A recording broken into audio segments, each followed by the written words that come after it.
Hello, I'm HeHe, the founder of Tranquility by HeHe Maternity Concierge and the creator of the Birth Lounge. And today I want to talk to you about creating a birth plan. Now, a lot of people have strong feelings on a birth plan. There are people who are pro-birth plan and there are people who are no birth plan. And I hear both sides. But today I'd like to share with you why a birth plan might be really helpful and useful and actually might play to your advantage during your birth. So the first thing is, what is a birth plan? Now, a birth plan is where you have written down all of your birth choices. You've explored everything and you've picked the ones that feel in alignment to you and you've put them down on paper so that your birth team knows how to support you throughout labor. Two things really quick. First thing is, it's not really the act of writing this stuff down. It's more of the act of going through your choices, exploring what options you have, and then choosing what feels aligned to you, more so choosing what doesn't feel aligned to you, so that your birth team knows exactly what not to offer to you, or things that, again, don't feel good to you in the moment. They don't feel aligned with your birth goals, right?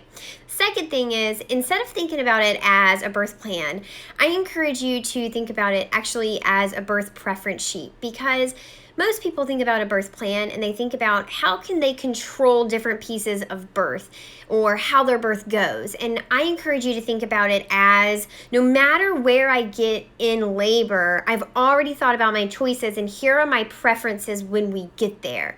That's what a birth preference sheet versus a birth plan will be able to give you: control versus not control if it doesn't go the way that you thought it was going to go. A birth preference sheet will have already put out all of your preferences for anything that happens during labor. That's the difference. Okay, now, why? Why do you need a birth plan? Why do you need a preference sheet? Why should you go through all of this stuff before you're even in labor? Well, partly because you don't really want to do on-the-job training / on-the-job decision-making while you're in labor, right? While you're in labor, you are going to want to direct all of your energy down. You are going to want to really be able to focus on your body and your baby and your breathing and the way that you're coping with the contractions and with the pressures that your body is feeling to help your baby drop and spin all the way out, right? Your baby makes the corkscrew movement. So you're going to need to be focused.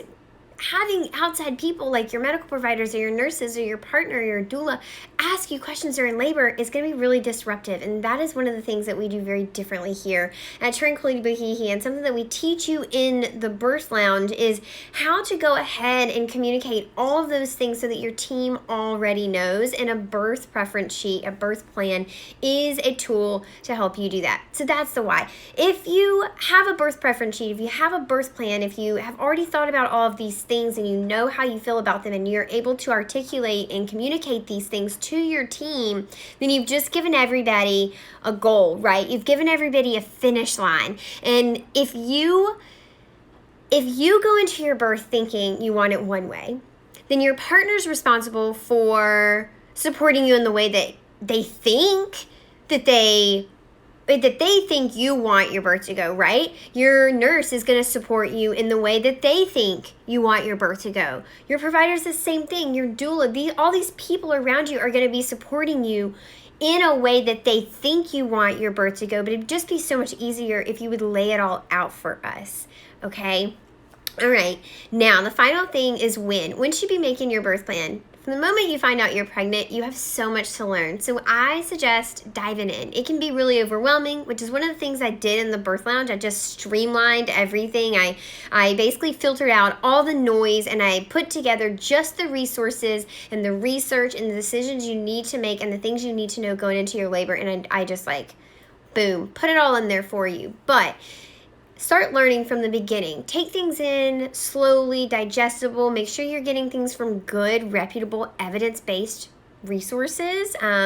Your local moms groups is really great for people's experiences, but it can also be filled with not evidence-based opinions. And that is where you kind of get into dangerous waters of making choices not on evidence-based information. So be mindful of that. But you definitely want to have your birth plan solidified by 8 months gestation. 8.5 at the latest, just in case your baby comes early. You want that plan to be solid and your team to have already known everything. Now, I have a masterclass. It is 15 minutes. It's completely free. I'm going to link it below. It teaches you all the 5 crucial things that you need to think about when making your birth plan. So this was about the birth plan. I'm going to teach you what you need to think about navigating making your actual birth plan and all the choices that you will be able to have control over and preferences on, and that is what you put on your birth plan. You can find out more about the Birth Lounge at thebirthlounge.com. I am HeHe, and I cannot wait to help you birth like a queen.